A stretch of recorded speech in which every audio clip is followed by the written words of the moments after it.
நடிகர் விஜய் நடித்த தமிழன் படத்தின் மூலம்தான் நடிகை பிரியங்கா சோப்ரா சினிமாவில் முதன் முறையாக அறிமுகமானார். அந்த படத்திற்கு பிறகு அவர் தெலுங்கு மற்றும் ஹிந்தி படங்களில் தொடர்ந்து நடித்து முன்னணி நடிகையாக உயர்ந்தார். தற்போது ஹாலிவுட் படங்களிலும் நடித்து உலக அளவில் பிரபலமான நடிகையாக இருக்கிறார். இந்நிலையில் சமீபத்தில் அளித்த ஒரு பேட்டிகள் தனது முதல் படம் மற்றும் முதல் ஹீரோ பற்றி பிரியங்கா சோப்ரா சில சுவாரஸ்யமான விஷயங்களை பகிர்ந்துள்ளார்.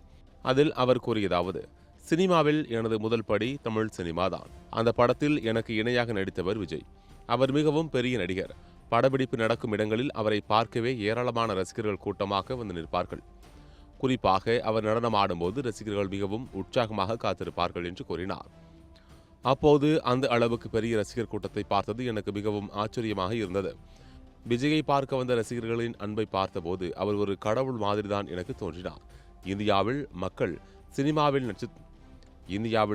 சினிமா நட்சத்திரங்களை மிகவும் ஆர்வத்துடன் விரும்புகிறார்கள் என்று பிரியங்கா சோப்ரா கூறினார். உலக அழகி பட்டத்தை வென்ற பிறகு நடித்த முதல் படமே தமிழன் என்பது குறிப்பிடத்தக்கது. அந்த படத்திற்கு பிறகுதான் பல மொழிகளில் நடித்து மிகவும் பிஸியான நடிகையாக மாறினார். மேலும் நடிகர் விஜயின் மீது பிரியங்கா சோப்ராவுக்கு மிகுந்த மரியாதை இருப்பதாக அவரது தாயாரும் ஏற்கனவே ஒரு பேட்டியில் கூறியிருந்தது குறிப்பிடத்தக்கது.